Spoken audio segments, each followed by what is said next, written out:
जय भीम साथियों। आज आप लोगों के सामने लाइव होने का उद्देश्य है, मैंने पहले ही जाहिर कर दिया था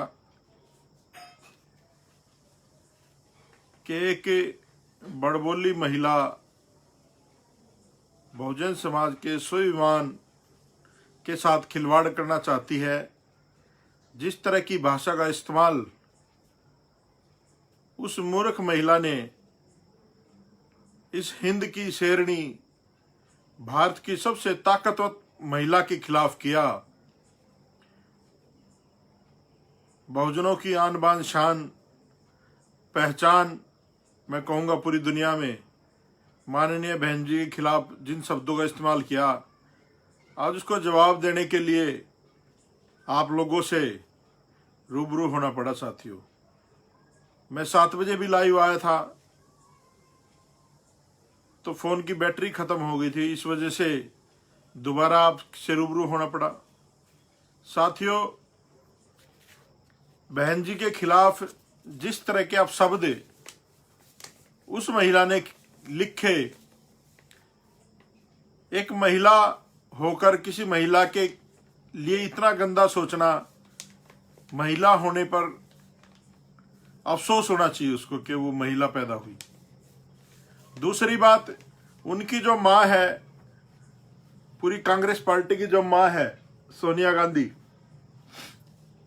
जब अर्णव गोस्वामी ने उनके खिलाफ अभद्र भाषा का प्रयोग किया तो बहुजन समाज के तमाम कार्यकर्ताओं ने अर्णव गोस्वामी के खिलाफ मुहिम छेड़ी और उसको सच का आईना दिखाया और उसकी औकात बताई। उसी बहुजन समाज का अस्तित्व बहन कुमारी मायावती जी हैं। और दूसरी बात, एक बहुत पुरानी बात बता देता हूं, इन कांग्रेसियों को नहीं पता होगी वो बात। जब सोनिया गांधी चुनाव लड़ रही थी एक बार और सुषमा स्वराज उसके सामने चुनाव लड़ी थी, तो साहब काशीराम ने बहुजन समाज पार्टी का जो वहां उम्मीदवार था, वो जब वहां चुनाव नहीं लड़ रहे थे साहब, तो पत्रकार ने पूछा कि सोनिया गांधी के बारे में आप क्या कहना चाहोगे।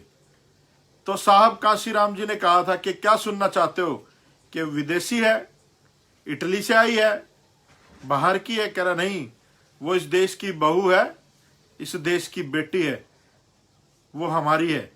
ये हमारे मान्यवर साहब काशीराम ने सोनिया गांधी जी के लिए कहा था। और उसकी पार्टी की एक टुच्ची सी कार्यकर्ता कहूंगा मैं तो, जिस तरह की हरकत उसने की है, वो इस तरह की भाषा का इस्तेमाल करती है। मैं बताना चाहता हूं, बहन जी का जन्म 1956 में हुआ और जब मात्र 39 वर्ष की थी बहन जी, इस देश के सबसे बड़े प्रदेश की जो विधान परिषद है, विधानसभा है, सबसे बड़ी विधानसभा इस देश की, उत्तर प्रदेश, उसकी मुख्यमंत्री बनी थी बहन जी। और लगातार 4-4 बार मुख्यमंत्री रही उस प्रदेश की जहां से इस देश के प्रधानमंत्री पैदा होते हैं। और ये लोग इस तरह की घटिया शब्दों का इस्तेमाल करते हैं। इन सारे कांग्रेसियों का इतिहास जानते हैं हम, जो इस तरह के लोग हैं जो दूसरों के बारे में गलत सोचते हैं। और इनको तो मैं जब से जानता हूं, जब ये विश्वविद्यालय में घूमते थे राजनीति के चक्कर में, और इसी दिल्ली विश्वविद्यालय में जो छात्र संगठन है कांग्रेस का, उसके बारे में भी अच्छी तरह जानते हैं कि जगदीश टाइटलर और जो बड़े नेता थे वो कैसे टिकट देते थे इन लोगों को, और क्या क्या किन किन प्रक्रियाओं से गुजरना पड़ता था, आप समझ सकते हैं। और जो आम आदमी पार्टी है उसमें भी ऐसे लोगों को कैसे टिकट मिला, नवीन जिंदल जैसे लोगों की मेहरबानी हुई, उन्होंने पैसा भी दिया केजरीवाल को, कांग्रेस का और भाजपा का। साहब काशीराम कहते थे एक सांपनाथ है और एक नागनाथ है। और मैं एक और बात कहता हूं, इन दोनों के संभोग से जो पैदा हुआ वो आम आदमी पार्टी सपोलिया केजरीवाल है। खुले शब्दों में कहता हूं, किसी ने मुकदमा करना 14 बार कर लेना, हम नहीं डरते, कोई फर्क नहीं पड़ता हमारे। हम लोग जब तक जिंदा रहेंगे स्वाभिमान से जिंदा रहेंगे। तो ये जो दिल्ली में जो सरकार बनाई, ये कांग्रेस की और बीजेपी की मिलीजुली सरकार है, क्योंकि आरएसएस को बनाने वाली कांग्रेस है और भाजपा को बनाने वाली आरएसएस है। तो ये लोग अलग नहीं, एक ग्रीन स्नेक है, हरा सांप है एक, और एक पीला सांप है। पीला सांप दिख जाता है लेकिन हरा सांप दिखता नहीं है घास में। और उस हरे सांप के जो वंशज हैं वो सड़क पर बैठ के मजदूरों के साथ फोटो भी खिंचवा करके वायरल करते हैं, मजदूरों का दर्द बताने का प्रयास करते हैं। और उन्हीं लोगों ने तालकटोरा स्टेडियम में बेरोजगार लोगों का सम्मेलन किया था। अरे इस देश पे राज कौन कर रहा है हरामखोरो? तुम्हारे बाप दादाओं ने राज किया इस देश पे आज तक 60-70 साल, जब तो ये देश आजाद हुआ है। पहले तुम राज में थे, आज तुम्हारे चाचे ताऊ राज में है। नाकाबिल लोगों के हाथ में देश है, नकारे लोग हो आप लोग, और बात करते हैं देश को बचाने की, संविधान को बचाने की, मजदूरों को। अगर कांग्रेस ने इस देश के कॉन्स्टिट्यूशन को ढंग से इंप्लीमेंट किया होता तो आज ये हालात ना होते। हमारे बाबा साहब अम्बेडकर के दुर्विरोधी कौन थे? इसी कांग्रेस के पूर्वज थे जो देश के ठेकेदार बने बैठे हैं। इन्हीं लोगों ने बाबा साहब को हराने का काम किया था। इस देश में आजादी के लिए नहीं लड़ रहे थे भाजपा और कांग्रेस के लोग, ये लोग सत्ता के लिए लड़ रहे थे। अरे उस समय जब लंदन से कपड़े धुल के आते थे, पानी वहां से आता था, लाहौर से पता नहीं कहां कहां से इनका सामान आता था, दूर दूर से, दूसरे दूसरे देशों से। गुलामों के कोई कपड़े लंदन धुलने जाते हैं? तो समझने की जरूरत है, इस देश पे इन्होंने काबिज होने के लिए, सत्ता को अपने हाथ में लेने के लिए झूठा नाटक रचा इस देश में आजादी का। और आज ये जो हिंदुस्तान पाकिस्तान जो अलग हुए, इस भारत के टुकड़े किए गए, ये किसकी देन है? ये इसी कांग्रेस की देन है। बांग्लादेश किसकी देन है? इसी कांग्रेस की देन है। अरे जब हमारे पूर्वजों का शासन था सम्राट अशोक का, तो बहुत बड़ा साम्राज्य हुआ करता था। जब से इन नाकाबिल लोगों के हाथ में देश आया, इन्होंने बर्बाद कर दिया देश को। बिना सोचे समझे फैसला लेते हैं, ना कोई इनकी तैयारी होती है। और ये जो बहुत ज्यादा बोल गई ये लड़की बहन जी के विषय में, बताना चाहता हूं मैं, इसकी तो उम्र भी इतनी नहीं हुई है जितना समय बहन जी को राजनीति में हो गया, संघर्ष करते हो गया। समझना पड़ेगा। और दूसरे लोगों को भी मैं कहना चाहता हूं, वो एक भाई हमारा आजाद समाज पार्टी बना के बैठ गया, उसका ट्वीट देख रहा था मैं कि बहन जी के लिए ऐसे गलत शब्दों का प्रयोग किया, उन्होंने माफी मांगनी चाहिए, ये करना चाहिए, हम नीतियां अलग हो सकती हैं, हमारे दिल में बहुत सम्मान है बहन जी के प्रति। अरे सम्मान होता है ना तो कोई परिवार के खिलाफ नहीं जाता। ये जो छुटवैया लोग इस बहुजन समाज में नेता पैदा हो गए, इन लोगों की बदौलत आज इन दूसरी पार्टी के लोगों के जबान निकल चुकी है। तो आज घर के अंदर के बैठे हुए चोरों से भी लड़ना है हमें। और बाहर वाले तो दिख जाते हैं लेकिन घर के अंदर वाले चोर नहीं दिखते। ये ज्यादा खतरनाक है इन बाहर वालों से। तो ये कांग्रेस की तरह ही है, जैसे कांग्रेस हरा सांप है ना, ये कांग्रेस की तरह ही है, दिखते नहीं है। इनसे लड़ना है। और एक और बात तो मैं आपको, ये जो बहुत बड़ी बड़ी बातें कह रहे हैं, हम गांधी के वंशज हैं, सावरकर के नहीं हो। गांधी सावरकर चाहे कोई भी हो, जो इस देश के लिए बाबा साहब अम्बेडकर ने किया है, जो इस देश के लिए मान्यवर साहब काशीराम जी ने किया है, जो हमारे समाज सुधारकों ने इस देश के लिए किया है, शायद ही किसी ने इस देश के लिए किया होगा। और जहां तक बात आपके गांधी परिवार की मैं करता हूं, अमेठी से क्या हुआ? छोड़ के भागना पड़ा अपना घर क्षेत्र। वहां कौन जीत गया? दूसरी जगह जाके चुनाव लड़ते हैं। अरे कुछ करने वाले नहीं हो तुम लोगों ने, जैसे और लोगों ने इस देश को लूटा, तुम भी लूट लूट के भाग रहे हो। पहले हजारों करोड़ के घोटाले कांग्रेस के लोगों ने किए गए, अब हजारों करोड़ के घोटाले भाजपा के लोग कर रहे हैं। और ये जो लाला जी बैठा दिल्ली में, केजरीवाल, इस हरामखोर के बाद 1400 फाइलें थी कांग्रेस के खिलाफ, कह रहे तो मैं जेल में डालूंगा। इसकी औकात नहीं है कि कांग्रेस के निगम पार्षद को भी जेल में डाल दे। और ऐसे ही इसने पंजाब में कहा था, पंजाब के लोगों को भी सूचित करना चाहता हूं, मजीठिया को कॉलर पकड़ के डाल दूंगा, और जाकर उसके पैरों में थूक के चाट लिया, माफी मांग ली कि जी मैं तो झूठ बोल रहा था जी, लाला जी माफ कर दो जी, मैंने माफ कर दो जी, मेरे तो गलती हो गई जी, आप तो बहुत अच्छे आदमी हो। शीला दीक्षित से माफी मांगी, जेटली से माफी मांगी, मजीठिया से माफी मांगी, किस किस से माफी नहीं मांगी इसने। और बात करते हैं स्वराज की। अरे स्वराज जब आएगा, जब इस देश की सत्ता परिवर्तन होगी। और सत्ता कब परिवर्तन होगी? जब बहुजन समाज का आदमी इस देश की राज्य सत्ता में बैठेगा, और जब ये देश कॉन्स्टिट्यूशन से चलेगा। बात करते हैं देश की। हरामखोरों ने देश को सड़क पर लाकर खड़ा कर दिया। अरे इस 50 दिन के कोरोना ने तुम्हारी औकात दिखा दी। 60-65 साल कांग्रेस ने राज किया है, और 6 साल इनको कच्छेदारियों को राज करते। तुम्हारी औकात दिखा दी, पूरा देश सड़क पर लिया है तुम लोग मजदूर गरीब। मैं देख रहा था प्रधानमंत्री जी का इंटरव्यू, एक भाषण देख रहा था, उसमें कहता है कि गर्मी में भी मजदूर को मरना पड़ता है, सर्दी में भी मजदूर मरता है, और महामारी में भी बीमारी से मजदूर मरता है। अरे तुम्हारी सरकार कौन बनाता है? यही मजदूर बनाते हैं। अगर ये ठान लेना तो तुम लोगों को पता चल जाएगा कि इस देश में कैसे सत्ता हासिल की जाती है। बेवकूफ बना रखा, रेवड़ियां बांटते हैं। 20 लाख करोड़ ले जाओ जी, 30 कर दूं, 40 कर दूं, 50 कर दूं, बताओ कितने कर दूं। कमाल है यार, गजब के लोग हैं। 15 लाख तो दे दो इनके। कहां गए रामदेव, एक आंख वाला, जब कहता था कि 15 लाख लेके आएंगे, काला धन लेके आएंगे। अपना सारा काला धन नोटबंदी करके व्हाइट कर लिया, और लोगों का व्हाइट भी काला कर दिया। ये कमाल करा इन लोगों ने। बिना सोचे समझे जीएसटी लगा दी, बिना सोचे समझे देश लॉकडाउन कर दिया। कोई तैयारी इनके पास कोई नहीं है। गां के मुंह से ठीक होने वाले लोग हैं। अब कहां चलेगा गौमूत्र? प्रधानमंत्री पी के दिखाए गौमूत्र, कहे देश को संदेश दे। मोहन भागवत पी के दिखाए गौमूत्र, बताए कि भाई बहुत अच्छी बात है। जो इनके बड़े बड़े लोग हैं सारे गौमूत्र पिए सोशल मीडिया पे। अरे पाखंड को बंद करो। पेरियार स्वामी जैसे लोगों की बात समझो। मेरे 2-3 सवाल भगवान से भी हैं।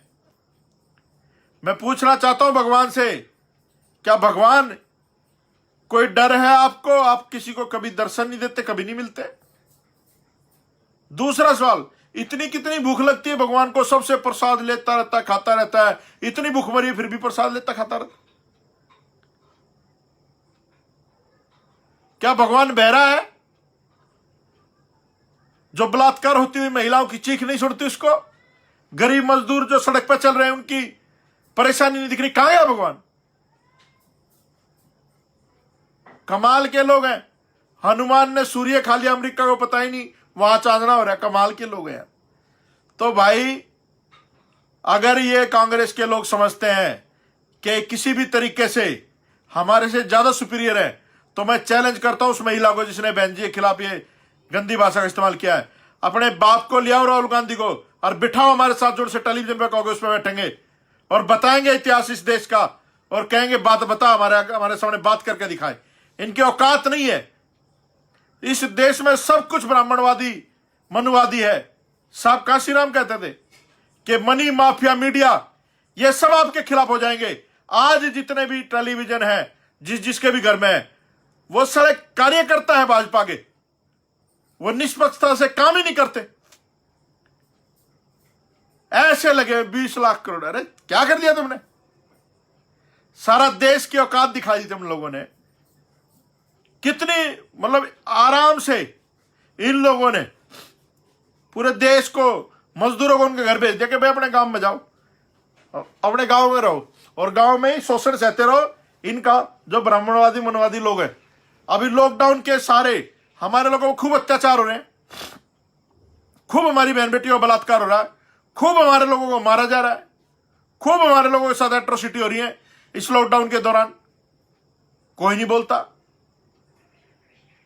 समझ नहीं आ रहा ये देश को कहां ले जाना चाहते हैं। तो साथियों, आज एक बड़ी अपील कर रहा हूं मैं आप लोगों से। जितने लोग मुझे देख रहे हैं, कार्यकर्ता, ये जितने भी हरामखोर नेता हैं, इंक्लूडिंग मी, मैं भी, जितने भी नेता हैं रामजादे बहुजन समाज में जो बैठे हैं, ये साले कभी एक नहीं होते। जनता कहते कि इकट्ठे हो जाओ, हमने लड़ना है, संविधान खतरे में है, मूल निवासी खतरे में, फलाना खतरे में, डकड़ा खतरे में, चिल्ला चिल्ला के लोगों को डराते रहते हैं। लेकिन ये सारे के सारे रामखोर अपनी मूंछों की, अपनी पकड़ी की लड़ाई लड़ रहे हैं कि मैं नेतृत्व करूंगा, मैं नेतृत्व करूंगा, मैं नेतृत्व करूंगा। अरे सारे इकट्ठे हो जाओ, नहीं तो थारा सारा का इलाज होने वाला है। अभी मैं एक साधु की वीडियो देख रहा था, उसने चैलेंज करा है कि हम लोगों ने अपना संविधान बना लिया है और मोदी जी का नाम लिया, मोदी जी देश के संविधान को बदलने वाले हैं। उस वीडियो में नाम लिया उसने, और उसने कहा कि बहुत बड़े संगठन ने, सनातन धर्म के संगठन ने, के प्रमुख ने मुझे यह बात जनता तक पहुंचाने के लिए कहा है कि बता दो कि हम अपने विधान से, संविधान से इस देश को चलाएंगे। तो आज फिर इस देश में आर्य नारियों की लड़ाई होना तय है। आज इस देश में फिर मूल निवासी और बाहर के लोगों की लड़ाई होना तय है। तो आप लोगों को तय करना है कि वोट किसको देना है। आप कौन खोल कर सुन लो, ये लोग चाहे इकट्ठे हो चाहे ना हो, आप लोग इस बहुजन समाज पार्टी को मजबूत करो। बहन जी आपके पास वोट मांगने आए ना आए, कोई आए उनका ना आए, मरने दो, बाढ़ में जाने दो उनको सबको। लेकिन आप लोग 2022 में उत्तर प्रदेश में चुनाव है और पंजाब में चुनाव है। आप लोगों ने दोनों स्टेटों में सरकार बनानी है अगर इन जुल्म जातियों के खिलाफ आपने अपने आप को बचाना है तो। और साथियों, ये टुच्चे मुच्चे लोगों को ना वायरल मत करा करो, इनकी औकात नहीं है इनका नाम हमारे लोग ले। ये तो फेमस होना चाहते हैं इधर उधर की बातें करके। और इनको बिल्कुल देखना बंद कर दो हमारे समाज के लोग, चाहे कोई भी हो। जो आदमी बहुजन समाज का नहीं है, वो चाहे कितनी मीठी बात कर ले आपके लिए, वो आपका कभी हितैषी नहीं हो सकता। तो आपको समझना पड़ेगा कि इन सारे लोगों को, चाहे कोई भी आदमी हो जो हमारे समाज का, वो हमारी बात करेगा, हम उसको फॉलो करेंगे, दूसरा आदमी को फॉलो नहीं करेंगे। इस दिल्ली के मुख्यमंत्री लाला जी ने, जब तक मैं मंत्री था, मैंने कॉन्स्टिट्यूशनल डे मनाया, बाबा साहब का जन्मदिन भी मनाया। इन्होंने आज तक बाबा साहब का जन्मदिन नहीं मनाया। इन लोगों ने दूसरी बार सरकार बन गई है। और एक बहुत बड़ी बात बताता हूं आपको, जब इस बड़िए को, लाला जी को जरूरत थी सरकार बनाने की, जब तो जाता था वाल्मीकि मंदिर में पचकुया रोड मत्था टेकने के लिए, और अब जीतने के बाद कहां जाता है? हनुमान मंदिर जाता है। हनुमान मंदिर और खंड चालीसा का पाठ कराओ। आज तक वाल्मीकि जयंती नहीं मनाई इस आदमी ने। तो कितने मूर्ख हैं वाल्मीकि जाति के लोग। मैं स्पष्ट कहना चाहता हूं आप लोगों को, अरे दिल्ली में 27% जनसंख्या आपकी है, आप अपने दम पे सरकार बना सकते हो। और मैं गारंटी देता हूं, अगर तुम सरकार बना लो तो इस दिल्ली में जितने भी बहुजन समाज के लोग हैं उनको संपर्क करने का काम हम लोग कर सकते हैं। अरे ना एमसीडी में तनख्वाह देते टाइम से, ना हमारे लोगों को नौकरियां देते हैं। अब आप एक चीज देखिए, इस लाला जी ने जो बात कही थी कि मैं कोरोना योद्धाओं को 1 करोड़ रुपए दूंगा, इसने पुलिस वाले के घर भी पहुंचा दिए, हमें कोई दिक्कत नहीं, अच्छी बात, देने चाहिए। इसने टीचरों के घर भी पहुंचा दिया, अच्छी बात है भाई, देना चाहिए। इसने नर्स और डॉक्टरों के घर भी पहुंचा दिया 1 करोड़ रुपये, लेकिन सफाई कर्मचारी को नहीं दिया इसने किसी को भी 1 रुपया। क्यों? क्या इस दिल्ली के 27% वाल्मीकि जाति के लोगों ने इसको वोट नहीं किया? किया वोट इसको, बल्कि इसकी जाति और इसके धर्म के लोग इसको वोट नहीं करते, हमारे लोगों ने वोट किया। लेकिन हमारे साथ हमेशा भेदभाव, छल कपट होता है। तो आप लोग, मैं गारंटी देता हूं, वाल्मीकि जाति के लोग अगर ठान लेना, सिर्फ वाल्मीकि जाति के लोग, सीखो यार आप लोग हरियाणा के जाटों से, हरियाणा के जाटों से सीखो आप लोग, और अपने अंदर राजनीतिक भूख पैदा करो, हुक्मरान बनने की भूख पैदा करो अपने अंदर। अरे 9 महीने के अंदर वो कल का लड़का दुष्यंत चौटाला डिप्टी सीएम बना दिया हरियाणा के जाटों ने। मैं सैल्यूट करता हूं मूल निवासियों को, ओबीसी समाज के लोगों को, उन जाटों को सैल्यूट करता हूं कि 9 महीने के अंदर अपना छोरा जो है डिप्टी मुख्यमंत्री बना दिया। और तुम लोग घिस गए यहां पर, कहते कांग्रेस के भीतर बढ़े रहे, कहते बीजेपी के बढ़ गए, या 20 केजरीवाल के बढ़ गए। बढ़ते रहो, थारा कोई नहीं है, थारा लात मार के निकालेंगे। तो अगर आप लोगों ने संपन्न होना है और मजबूत होना है तो अपने लोगों को वोट डालना सीखो। मत करो किसी का भरोसा, कोई तुम्हारे पास आ रहा नहीं आ रहा। अपना फर्ज अदा करो, बाबा साहब अम्बेडकर का कर्ज हमारे ऊपर, मान्यवर साहब काशीराम का कर्ज हमारे ऊपर, उस कर्ज को उतारना है। थोड़ा बहुत जीवन में काम करके जाओ समाज के लिए, नहीं तो आपकी आने वाली जनरेशन इस देश में दिखा दूंगा मैं दोबारा, तुम्हारे पीछे झाड़ू और गले में हंडी बंधी हुई दिखा दूंगा इस मनुस्मृति के राज में। बड़ी मुश्किल से बाबा साहब अम्बेडकर ने आपको संविधान दिया, बहुत कठिनाइयों से लड़के बाबा साहब ये संविधान लेके आए थे और तुम लोग क्या कर रहे हो, उस संविधान को तार तार करवा रहे हो। और जो लोग बात आरक्षण की करते हैं ना कि आरक्षण खत्म होना चाहिए, बाबा साहब ने एक बात कही थी, ये जो पॉलिटिकल आरक्षण है जो 10 साल के लिए बाबा साहब ने दिया था, ये 100% फुलफिल होता है, लेकिन जो प्रतिनिधित्व दिया था बाबा साहब ने वो फुलफिल नहीं होता। और ये जो सत्ता में बैठे लोग हैं ये उसके लिए आवाज नहीं उठाते, हर बार बढ़ा दिया जाता है 10 साल के लिए राजनीतिक आरक्षण। और मैं तो डिमांड करता हूं सोशल मीडिया के माध्यम से कि जो राजनीतिक आरक्षण है ये खत्म होना चाहिए, क्योंकि जो लोग चुनाव जीत के जाते हैं ये हमारे समाज के लोग नहीं है, ये कातिया के कुत्ते हैं। इन पार्टियों के कुत्ते से भी वफादार लोग हैं, ये अपने बापों की बात मानते हैं, अपने हुक्मरानों की बात मानते हैं, ये समाज की बात नहीं करते। नहीं तो इस देश में क्या मोदी की सरकार में दलित नहीं है, रामजादे हैं, लेकिन समाज की बात नहीं करते? क्या इस लाला जी की सरकार में दलित नहीं है, रामखोर है, लेकिन समाज की बात नहीं करते? क्यों? क्योंकि नौकरी कर रहे हैं। अगर नौकरी से बाहर जाएंगे तो लात मार दी जाएगी, किसी और गुलाम को बिठा दिया जाएगा। तो आज इस गुलामी से निकलने की जरूरत है। इन पॉलिटिकल पार्टी को टिकट वोट देना बंद कर दो, ये समाज के लोग नहीं है भाई। और मैं खुला चैलेंज करता हूं दोबारा आप लोग उसके सामने कि जोड़ से मंच पर आना, ये कांग्रेसी आ जाए हम लोगों से बात करने के लिए। तुम्हारी औकात नहीं है, तुम्हारे बाप की औकात नहीं है हमारी बहन जी के बारे में कहने की और उनसे बात करने की, ठीक है? अगर तुमने कुछ भी अगर आगे से कहा तो अगली बार जवाब किसी और चीज से देंगे, ध्यान रखना। जय भीम, नमो बुद्धाय साथियों।